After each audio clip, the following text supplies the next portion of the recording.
नाज़रीन programme views time में भली कार जो मेज़बान जुनेद अंसारी। नाज़रीन हिकिड़ो मसलो आहे जो काफ़ी ॾींहं हली रहियो आहे वफ़ाक़ ऐं सूबे जे विच में। फेडरल गवर्नमेंट कुझु अर्सो पहिरियां हिकिड़ी पॉलिसी ॾिनी हुई त ऑफिसरनि खे रोटेशन ते रखियो वेंदो, माना हिकिड़ो ऑफिसर जेको कंहिं सूबे में 10 सालनि खां वधीक न रही सघंदो ऐं उहे जेके ऑफिसर सूबे में रहंदा उन्हनि खे मुख़्तलिफ़ सूबनि या वफ़ाक़ी गवर्नमेंट में बि सर्व करिणो पवंदो। इन पॉलिसी ते तमामु घणी रेजिस्टेंस आई आहे सिंध गवर्नमेंट जे तरफ़ां ऐं जेकी 11 ऑफिसर रोटेशन पॉलिसी तहत फेडरल गवर्नमेंट मुख़्तलिफ़ डिपार्टमेंट में वफ़ाक़ी डिपार्टमेंट में उन्हनि खे सर्व करण लाइ चयो या ॿियनि सूबनि में मुक़ररियो चयो, उहे चार्ज न पिया छॾनि।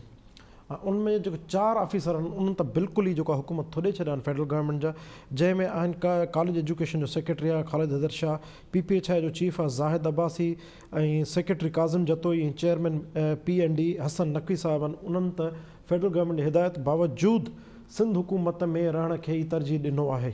हाणे इहो जो तकरार इन जो सबबु कहिड़ो आहे ऐं जेकॾहिं इहो तकरार वधीक वधे थो त उनजा नतीजा कहिड़ा निकिरी सघनि था ऐं रूल्स ऑफ बिज़नेस केतिरो मुतासिर थी सघे थो ऐं जेकॾहिं ऑफिसर बज़द रहनि था पंहिंजी पोज़ीशन ते त कहिड़ा मुमकिना तौर ते इंतिज़ामी क़ानूनी बहरान पैदा थी सघंदा। इन मामले ते ॻाल्हाईंदो हिन वक़्तु असांखे पैनलिस्ट जी टीम जॉइन कयो आहे, जंहिंमें शामिल नसीर मेमन साहिबु, इनाम भट्टी साहिबु, डॉक्टर रफ़ीक चांडियो साहिबु, एज़ाज़ उमर साहिबु। सभ खां पहिरियां हलंदो नसीर मेमन साहिबु ॾे। नसीर साहिबु, इहे रोटेशन पॉलिसी ते मजमूई तौरु तव्हांजी राय कहिड़ी आहे ऐं तव्हां छा था सम्झो हिन रोटेशन पॉलिसी आणण जो सबबु कहिड़ो हो ऐं उनजा पॉज़िटिव ऐं नेगेटिव इम्पैक्ट कहिड़ा आहिनि? जुनेद, मां जनरली त को सर्विस रूल्स जे बारे में घणी वाक़िफ़ियत सची ॻाल्हि त नथो रखां, पर मां पंहिंजो परसेप्शन ॾेई सघां थो। ही जेके फेडरल गवर्नमेंट जा एम्प्लॉइज़ थियनि था, ख़ासि तौर ते जेके सेंट्रल सर्विसिस कमीशन पास कनि था या जेके फेडरल गवर्नमेंट में ओवरऑल जिते सर्व कनि था सीनियर उहिदनि ते, त नॉर्मली उन्हनि जो डोमेन सॼो कंट्री आहे, उहे हिकु प्रोविंस में हूंदा न आहिनि ऐं उहे रोटेट थींदा रहंदा आहिनि। हिकिड़े सर्टेन पीरियड खां पोइ उन्हनि जी लोकेशन्स में शफल थींदो आहे ऐं पर विदिन प्रोविंस मूंखे ॿुधायो त केतिरनि हंधि सुठा ऑफिसर कमु कंदा आहिनि, 6 महीने सिंध गवर्नमेंट पाण हटाए छॾींदी आहे। तव्हां ॾिसो DC घणनि महीननि में था बदिलजनि, तव्हां ॾिसो सेक्रेटरीज़ जे बदिलजण जी रफ़्तार, उते प्रोविंशियल गवर्नमेंट जूं पंहिंजूं अवलियतूं हूंदियूं आहिनि। सो जेसिताईं सर्विस रूल्स इन जो मामिलो आहे त मुंहिंजे ख़्याल में इन में त सर्विस रूल्स खे फॉलो करणो पवंदो। हा, सर्विस रूल्स खे कीअं अमेंड कजे, छो त वफ़ाक़ ऐं सूबनि जे गॾियल मामिलो आहे त पोइ हुनखे काउंसिल ऑफ कॉमन इंट्रस्ट में खणी वञणु घुरिजे। छो त सिंध जो पंहिंजी जाते पॉइंट ऑफ व्यू ग़लति कोन्हे। तव्हां वटि ऑफिसर कम वारा सची ॻाल्हि आहे, हिन सॼे सिस्टम में रुॻो सिंध में छा ॿियनि प्रोविंसिस में वञो त हिकिड़ा आङुरियुनि खे ॻण जेतिरा माण्हू कम वारा माण्हू सम्झा वेंदा आहिनि। हर हंधि इहा सूरत हाल आहे, फ़र्क़ु हूंदो किथे घटि किथे वधि, पर मजमूई तौर ते ईअं आहे त सभिनी खे ख़बर आहे त फलाणा ऑफिसर कम वारा आहिनि ऐं पोइ बाक़ी हिकिड़ी लांड भर्ती थियल हूंदी आहे जंहिंखे नंगड़ा निमाणींदा जीअं तीअं पालणो हलाइणो हूंदो आहे। सरकारी मुलाज़िम कुझु नथा करे सघो त सरकार जी काफ़ी हिकिड़ी डिपेंडेंस थी वेंदी आहे कुझु ऑफिसरनि ते मामला हलाइण जे लाइ। अच्छा, ॿियो फैक्टर हूंदो आहे सियासी हुकूमतूं हुनजी ॿियूं कई अवलियतूं हूंदियूं आहिनि, रुॻो सर्विस ॾियणु हुनजी हिकिड़ी अवलियत कान्हे, हुनखे पंहिंजा ॿिया बि कई मामला आहिनि जंहिंजे करे हुनखे ट्रस्टवर्दी ऑफिसर खपनि था। हुनमें जाइज़ ऐं नाजाइज़ ॿई हूंदा, मां इहो नथो चवां सभु नाजाइज़ हूंदा या सभु जाइज़ हूंदा, पर मिसाल PND हिकिड़ो तमामु क्रिटिकल फंक्शन आहे प्लानिंग एंड डेवलपमेंट जो, त उते हुकूमत हज़ारा सियासी स्टेट्स आहे, असां वटि प्लानिंग एंड डेवलपमेंट जेका थिए थी उहा कंहिं मेरिट ऑर्डर में त थिए कोन थी। ऐं मां वरी चवंदो कंहिं सूबे में नथी थिए। तव्हां भली कंहिं सूबे जो माण्हू सां वेही ॻाल्हायो, तव्हांखे ॿुधाईंदा प्रायोरिटीज़ अवलियतूं कीअं थियूं तय थियनि। त उते हर हुकूमत चाहींदी आहे त असां पंहिंजो अहिड़ो माण्हू विहारियूं जेको असांजे पॉलिटिकल एजेंडा खे हुन सां कनेक्ट करे हलाए। तंहिंजे करे कुझु फंक्शन्स अहिड़ा ज़रूरु हूंदा आहिनि जंहिंमें हुकूमतुनि जा पंहिंजा इंट्रस्ट बि हूंदा आहिनि। त इहो जेको सॼो कंफ्यूजन आहे, इहो जेको सॼो कंफ्लिक्ट आहे, वफ़ाक़ खे बि इहो ॾिसणु घुरिजे त सूबे जे अंदरि हिकिड़ो निज़ाम हलाइणो आहे। इहे ऑफिसर जिते बि वेंदा कंहिं सूबे में वेंदा, वफ़ाक़ त पोइ उहे इस्लामाबाद शहर आहे, पोइ तव्हां सभिनी खे खणी उते विहारियो। पोइ जॾहिं सूबनि में माण्हू खे मोकिलिणो आहे ऐं कढणो आहे, उतां हटाइणो आहे, त उनजी पॉलिसी ज़रूरु सॼे मुल्क में उन्हनि ऑफिसरनि खे वञिणो आहे, पर पोइ सूबनि सां कंसल्ट कनि उन पॉलिसीअ जे बारे में, या सूबनि जो को हिकिड़ो तरीक़ेकार अहिड़ो रखनि त उन्हनि खे कंहिं तरह ऑनबोर्ड कनि। जॾहिं सीनियर क़िस्म जा पोज़ीशन ते वेठल माण्हू तव्हां सूबनि मां मूव कयो था त हुनजो बिज़नेस बि उनखे बि प्रॉब्लम थिए थो। फॉर एग्ज़ाम्पल सिंध में मां लास्ट ॻाल्हि चवां जी त फेडरल गवर्नमेंट जा सीनियर पोज़ीशन ते जेके वैकेंसीज़ आहिनि, जिते सीनियर पोज़ीशन ते माण्हू अचिणा आहिनि, जेके नॉमिनेट फेडरल गवर्नमेंट कंदी आहे, उनमें तमामु वॾो अंग पोस्टुनि जो ख़ाली पियो आहे। मूंखे नंबर यादि कोन्हे, पर इहा CM कई भेरा थी चुको आहे। त हाणे उहो सूबे जो कारवार रुकिजी थो वञे, त पोइ 4-5 माण्हू कमारा जेके हुकूमत जे ख़्याल में कमारा असांखे वणनि न वणनि, पर जजमेंट त हुकूमत जी आहे न, जेका हुकूमत हलाए थी। तव्हां मां त नवां फ़ैसिलो करे सघूं। उहे चवनि था भई माण्हू असांजे कम जा आहिनि, त तव्हां हुनखे ओवरनाइट जेकर सॼी डेट खे कढी छॾींदो त सूबे जे अंदरि वॾो एडमिनिस्ट्रेटिव गैप ईंदो। सो मुंहिंजो ख़्याल आहे कोऑर्डिनेशन ऐं गॾियल डिसीजन मेकिंग जे मामले में शदीद ज़रूरत आहे। इनाम साहब तव्हां मूंखे ॿुधी रहिया आहियो। जी जुनेद अहमद। इनाम साहब जेकॾहिं भला अहिड़े 11 ऑफिसरनि ते एतिरो ज़िद छो आहे तव्हांजे ख़्याल में? हाणे 4 त रजिस्टर कयो वेठा आहिनि, उहे 4 ऑफिसर चवनि था जंहिंमें PND जो सरबराह आहे, PPH जो सरबराह आहे, सेक्रेटरी काज़िम जतोई आहे, सेक्रेटरी कॉलेज एजुकेशन ख़ालिद हैदर शाह, उहे त उन्हनि त थुॾे छॾियो आहे फेडरल जेको हुकुमनि खे। तव्हांजे ख़्याल में वफ़ाक़ी हुकूमत बज़िद छो आहे त उनखे रोटेशन पॉलिसी ते हलाइजे, ऐं सिंध हुकूमत इन ऑफिसरनि खे छॾण लाइ तयारु छो न आहे? बुनियादी तौर ते त जुनेद जेको सर्विसिस रूल्स में जेका रोटेशन पॉलिसी आहे उहा प्रोविंस जे अंदरि बि ठहियलु आहे, फेडरेशन में बि, फेडरल इदारनि में बि ठहियलु आहे, ऐं उन रोटेशन पॉलिसी तहत मजमूई तौर ते अमल दरामद थींदो कोन्हे। उन्हनि में त केतिरियूं पोस्टूं अहिड़ियूं बि आहिनि जिते उन्हनि खे मुस्तक़िल तौर ते कंहिंखे बि रहण जी का गुंजाइश बि न हूंदी आहे, ऐं हिकिड़े मख़सूस पीरियड खां पोइ उन्हनि खे वरी जेको आहे सो तव्हां रोटेट करायो वेंदो आहे। रोटेशन जो बुनियादी असुल जो मक़सदु हूंदो आहे उहो इहो हूंदो आहे त कंहिं बि फ़र्द जो किथे जेकॾहिं कंहिं कुर्सीअ ते डिघे मुदे लाइ तरसणु थिए थो त उहो उन जे अंदरि 2 पॉसिबिलिटीज़ आहिनि। हिकिड़ो या त उनखे बहितर करे सघे थो, ॿियो उन जे अंदरि जेके लूप होल्स थियनि था उहे एतिरा क्रिएट थो करे वञे जो जंहिंजे आख़िर में उते पुठियां इलाही इदारा उहे जेको आहे सो कंहिं करप्शन में या ॿियनि में फासी पवनि था या कुझु घणियूं ख़राबियूं थियनि थियूं। हिकिड़ो त इहो सबबु आहे। पर बुनियादी तौर ते हिते जेको इंटर प्रोविंसिस जेको आहे उन में आउं सम्झां थो त वफ़ाक़ी हुकूमत उहे वफ़ाक़ी इदारा जेके फेडरल पब्लिक कमीशन सर्विस जे थ्रू ऑफिसर्स अचनि था, इहो त उन्हनि जो उन रूल्स जे तहत राइट थो बणिजे त उनखे उहे किथे बि रोटेट कराइनि, ऐं रोटेट कराइणु घुरिजे। जेकॾहिं रोटेट न कराईंदा त उन में हिकिड़ो त तब्दीली सां बहितरी जी ख़बर न पवंदी त उन ऑफिसर में ॿिए में फ़र्क़ु कहिड़ो आहे, ऐं ॿियो जेकॾहिं का किथे कोताही थिए थी त उन्हनि कोताहियुनि जी बि निशानदेही न थी सघंदी। हिते वरी जेको मामिलो आहे उहो इहो आहे त इहे शयूं सर्विसिस रूल्स, सर्विसिस स्ट्रक्चर ऐं सर्विसिस जेको सिस्टम आहे उन जे मातहत हलण जे बजाए मुकमिल तरह ते जॾहिं पॉलिटिकल हुजनि थियूं तॾहिं उते हिकिड़ा मसइला पैदा थियनि था। जॾहिं उन जी पोस्टिंग पॉलिटिकल हुजे कंहिं बि ऑफिसर जी कंहिं बि हंध ते, जॾहिं पोस्टिंग पॉलिटिकल हुजे त उन जा अगराज़ मक़ासिद बि पॉलिटिकल थियनि था, पोइ उन जो उते हटाइण ऐं ॿिए माण्हू खे रखण बि पॉलिटिकल थिए थो। हिते जेके असां वटि घणे भाङे वफ़ाक़ी हुकूमत जेकॾहिं किन माण्हुनि खे हटाइण ऐं ॿियनि खे रखणु चाहींदी आहे त उन में बि हिकिड़ा पासा इहे थियनि था त किथे प्रोविंशियल गवर्नमेंट सां उन्हनि जो जिते अणबणत आहे किन हंधनि ते उते को पंहिंजी पसंदि जो माण्हू रखणु चाहींदा आहिनि, ऐं वरी ईअं ई साॻी तरह ते प्रोविंशियल गवर्नमेंट खे कंहिं माण्हू सां वधीक वेझिड़ाइप हूंदी आहे या उन सां वधीक ईज़ी फील कनि था कंहिं बि मामलनि में, तंहिंजे करे हू उनखे छॾणु न चाहींदा आहिनि।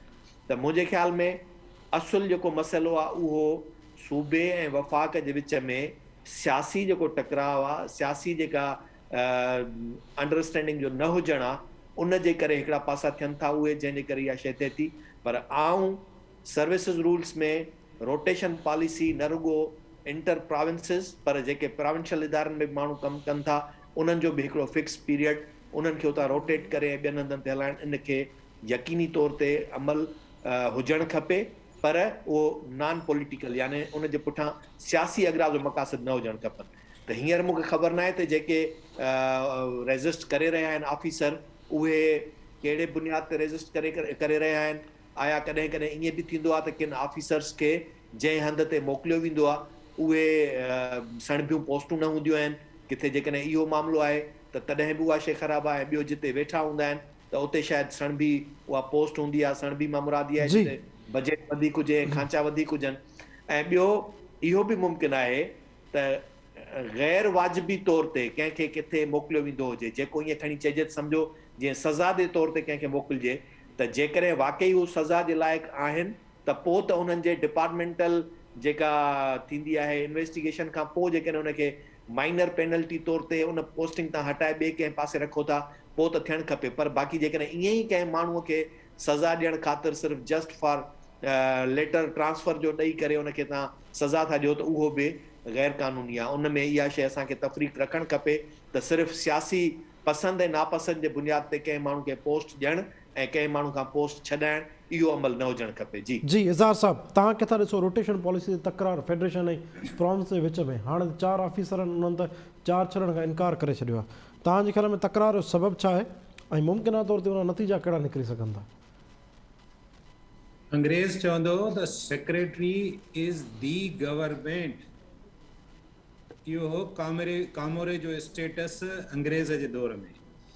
ऐं हाणे ईअं आहे त हींअर बि असल में कागज़नि में, फाइलुनि में, रिकॉर्ड में, फ़ैसिलनि में, पिछाड़ीअ में चेक कटण में अथॉरिटी कंहिंजी हूंदी आहे? कामोरे जी। सियासी माण्हू उनखे चई सघे थो, रिकमेंड करे सघे थो, रिक्वेस्ट करे सघे थो, भले उनजो वज़ीर हुजे या उनजो एडवाइज़र हुजे। त ब्यूरोक्रेट जी हिन सॼे मैकेनिज़म में अंग्रेज़ जे ज़माने खां वठी हिकिड़ी वॾी अहमियत आहे। ऐं जॾहिं मूं लफ़्ज़ इहो इस्तेमालु कयो जेको अंग्रेज़ चवंदो हो त सेक्रेटरी इज़ दी गवर्नमेंट, त माना त सरकार उन खां ई शुरू थी उन ते ई ख़तमु थिए थी। हाणे मां हुनजो हिकिड़ो जहिड़ो जाॻंदो लका ॾिठो, तव्हांजे सवाल जे ई पेराए में मां ॻाल्हि थो करियां जी त 4 वॾनि सीनियर कामोरनि चई छॾियो त असां कोन थींदासीं ट्रांसफ़र। हुननि जी नौकिरीअ जी जेका लवाज़मात आहे उन में पहिरियों शर्त आहे इहो, ऐं तव्हां बि ॿुधो हूंदो, असां बि ॿुधो आहे, मतिलबु हर माण्हू इहो दोहराईंदो रहंदो आहे जी। त ऑफिसर लाइ बदिली ॾाज आहे, उनजो नौकिरीअ जो हिसो आहे। जी त पोइ आख़िर ही बदिलीअ खां एतिराज़ छो था कनि? ऐं सिंध हुकूमत ते अचां थो। पहिरियों त आउं उन्हनि ब्यूरोक्रेट्स जी ॻाल्हि थो कयां। अव्हां जे फाइल खोलींदो इन्हनि जा, प्रोफाइल खोलींदो इन्हनि जा, त अव्हां हैरान थींदो। मूं ॿ लफ़्ज़ इस्तेमालु कया, फाइल ऐं प्रोफाइल। फाइल एंड ये ॿ प्रोफाइल। अलॻि अलॻि जुनेद साहब शयूं जी आहिनि। जी अव्हां बि समझदार आहियो, सम्झी विया हूंदव जी त साईं। फाइल जो मतिलबु छा आहे ऐं प्रोफाइल जो मतिलबु छा आहे। जी ही जेके प्रोफाइल्स आहिनि इन में डिकेड्स खां वेठा आहिनि माण्हू हिकिड़ी जाइ ते। जी कमाल न आहे इहो?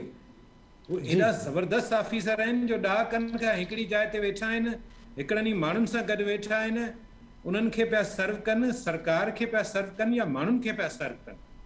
इहे वॾा सवाल आहिनि, $1 मिलियन क्वेश्चन्स आहिनि। ही मामूली ॻाल्हि न आहे जेको ही बहस आहे। इनखे अव्हां पीटीआई ऐं पीपुल्स पार्टी जो तकरार रुॻो सम्झो था, न, हरगिज़ बि न।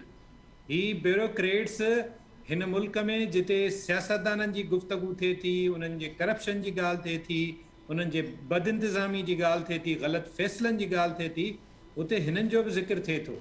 ही बि वॾा स्टेक होल्डर आहिनि इन्हनि समूरनि ग़लति कार्यनि में। तंहिंजे करे आउं सम्झां थो त जेसीं ताईं अगरि मुल्क में शयूं दुरुस्त करणु चाहियूं था तव्हां ऐं असां, असांजी ख़्वाहिश आहे समाज जी, माण्हुनि जी, त पोइ उन में सभ खां पहिरीं त हिन कामोरे खे बि इहो सम्झाइणो पवंदो त अव्हांजो कमु आहे, अव्हां आहियो सिविल सर्वेंट, माण्हुनि जा ख़िदमत गुज़ार, जी माण्हुनि जी ख़िदमत कंदड़। ऐं हिननि जा रवैया इहे आहिनि जो ही सरकार सां, सियासी धुरियुनि सां, सियासी हुकूमतुनि सां गॾिजी पोइ ही पंहिंजो मोरूसी हक़ सम्झनि था त हिते ई वेंदासीं, हिन ई जाइ ते वेंदासीं ऐं काॾे न वेंदासीं। प्रिंसिपल ॻाल्हि इहा आहे जने साहब, त जेकॾहिं वफ़ाक़ कानूनी तौर ते रोटेशन पॉलिसीअ तहत उन्हनि खे कंहिं ॿी जाइ ते मोकिले सघे थो, ऐं इहो अव्हां खां बि आउं पुछां थो त आईन ऐं कानून जेकॾहिं हिन ॻाल्हि जी इजाज़त ॾिए थो त पोइ त बहस ई ख़तमु थी वियो। आईने रोटेशन पॉलिसी बिल्कुलु ठहियल आईने आहे, कानून रोटेशन में त पॉलिसी आहे, ठहियल बिल्कुलु आहे। रोटेशन पॉलिसी आहे, पर रोटेशन ॻाल्हि उहा ई पॉलिसी आहे। ठहियल आहे, उहो ई ॻाल्हि थो कयां न, इहो मूं जी मासूमियत सां सवाल पुछो। न, रोटेशन पॉलिसी त आहे, उहो पाण मुंहिंजे ख़्याल में सभु ॼाणूं था। हाणे आहे न सवाल पॉलिसी, इहो हाणे आहे, अचो। मां तव्हां खां राय वठणु चाहियां थो, पोइ तकरार छा थिया, छो आहे, ऐं नतीजा कहिड़ा जी निकिरंदा? जी, तकरार इन थिया त माज़रत सां ही सियासी माण्हू ऐं कामोरा गॾिजी सॼी सॼा मामला कनि था, ऐं पोइ जे पसंदि जा कामोरा जिन सां सभु शयुनि जी अंडरस्टैंडिंग आहे, सम्झो पिया न जी अंडरस्टैंडिंग जी छा जी खे जी चइबो आहे? जी साईं हा, जी त उहो अंडरस्टैंडिंग आहे त पोइ उहो जो हलियो वेंदो त पोइ ही मामला कीअं हलंदा। जी ख़ासि तौर मिसाल तव्हां ॾिसो त ही लोकल बॉडीज़ में कामोरा विहारणु पसंदि कंदी आहे सिंध में पीपुल्स पार्टी जी हुकूमत। जी आइडियल हूंदी आहे न ॻाल्हि, जी छाकाणि त उहो हिकिड़े माण्हू सां ॻाल्हाइणो हूंदो आहे, सॼे ज़िले जा फंड्स हुन जे अंडर हूंदा आहिनि, जीअं वड़ेनि तीअं कनि, वधि में तव्हांखे हिकिड़े माण्हू सां डील करिणो आहे। जी अहिड़े ई नमूने तव्हां डिपार्टमेंट्स ॾिसो, खाता ॾिसो, उन्हनि में कहिड़ी कंसल्टेशन थिए थी, कहिड़ियूं मीटिंग्स थियनि थियूं, कहिड़ा प्रोसीजर्स थियनि था, कुझु बि न। हिकिड़ो वज़ीर, हिकिड़ो सेक्रेटरी फ़ैसिला पिया थियनि। जी सो इन सॼे मैकेनिज़म में ही जेके ऑफिसर आहिनि, इहे दे आर ऑफकोर्स कंहिं न कंहिं सबब जे करे ही छा सिंध हुकूमत खे ख़ुशि करणु था चाहिनि, छा हिननि जो मैंडेट सिंध हुकूमत खे ख़ुशि करणु आहे, या हिननि जो मैंडेट पब्लिक खे, माण्हुनि खे सर्व करणु आहे? इहो जी फ़र्क़ु जेकॾहिं अव्हां सम्झी वियो त सॼी ॻाल्हि सम्झ में ईंदी। जी ऐं इन में पीटीआई जी जेका पॉलिटिकल पीपुल्स पार्टी सां डिफरेंसिस आहिनि, उनखे हिकिड़ो पहलू सम्झां थो, उहो पहलू बि ठीकु न आहे। ऐं आख़िरी ॻाल्हि, सिंध हुकूमत जी इन ॻाल्हि खे दुरुस्त सम्झां थो त जेकॾहिं उन्हनि खे मिसाली तौरु जीअं सीएम चयो त असांखे 60 ऑफिसर घुरिजनि, असां वटि घटि ऑफिसर आहिनि, त बिल्कुलु वफ़ाक़ उन्हनि खे प्रोवाइड करे ॾे।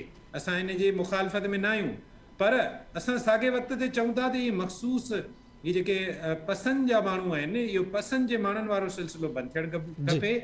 जेसीं ताईं इहो बंदि न थींदो ओसी ताईं गवर्नमेंट ऐं सरकार जो जेको कार वहिंवार आहे उनजी एफिशिएंसी आहे उहा बहितर न थी। फिक साहब, तव्हां किथां ॾिसो रोटेशन पॉलिसी खे? रोटेशन पॉलिसी ते फेडरल गवर्नमेंट जे सूबे जो तकरार आहे। इज़हार साहब काफ़ी खुलियो ॻाल्हायो आहे। इज़हार साहब ब्यूरोक्रेसी ऐं उन पॉलिटिकल पासनि ते जेका तफ़सीली ॻाल्हि कई आहे, उनखां पहिरियां इनाम साहब, नसीर साहब, तव्हांजो छा ख़्यालु आहे? तकरार छा ते आहे, उन जो नतीजो कहिड़ो निकिरंदो?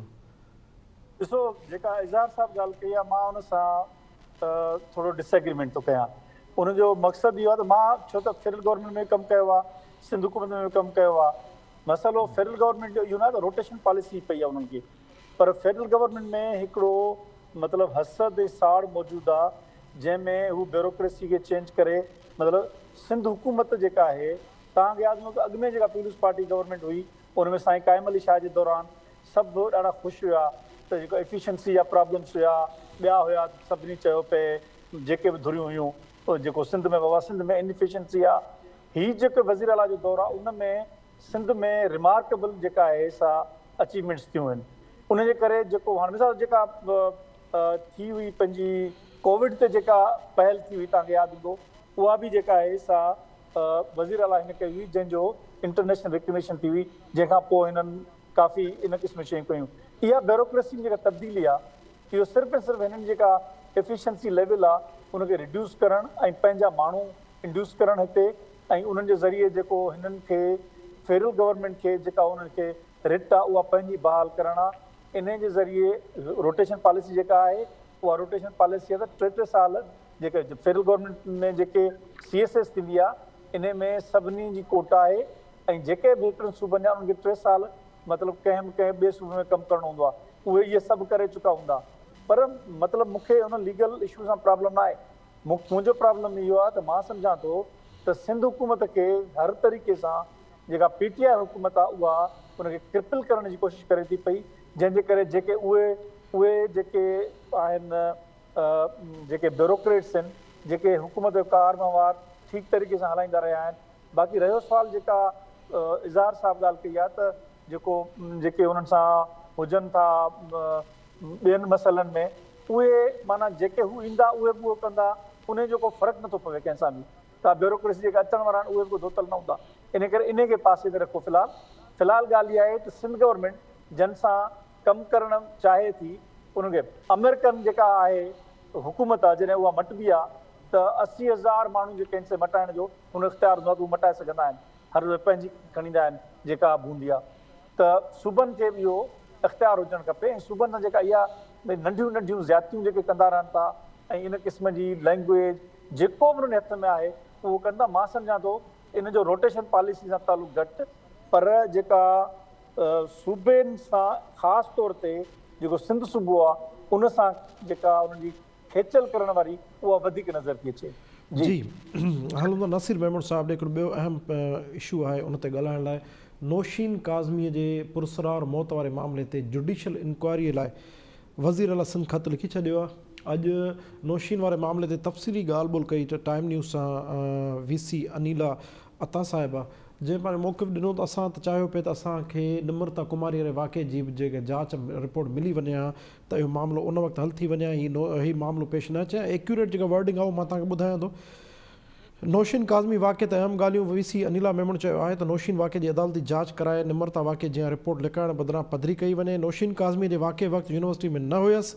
पुलिस ऑफिसर्स ॿुधायो त नौशीन वाक़ियो बज़ाहिर आपघात लॻे थो।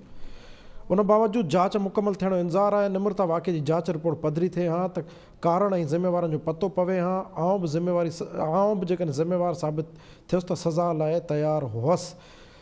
तव्हां छा चवंदव नसीर साहब? हाणे जेके नौशीन काज़मीअ जे मामले ते यूनिवर्सिटीज़ एंड बोर्ड्स ख़त बि लिखी छॾियो आहे। इंतिज़ामिया निमृता कुमारी वाक़े जी जांच रिपोर्ट पधरी करण लाइ घरू खाते खे ख़त लिखियो आहे। ऐं जेकॾहिं हाणे अदालती जांच थिए थी त तव्हां केतिरा पुरुमीद आहियो त हीअ जेके मामला आहिनि इहे सॉल्व थींदा ऐं उनखे सही कारणनि जी ख़बर पवंदी, कारणनि खां पोइ उन्हनि ते कमु बि कयो वेंदो?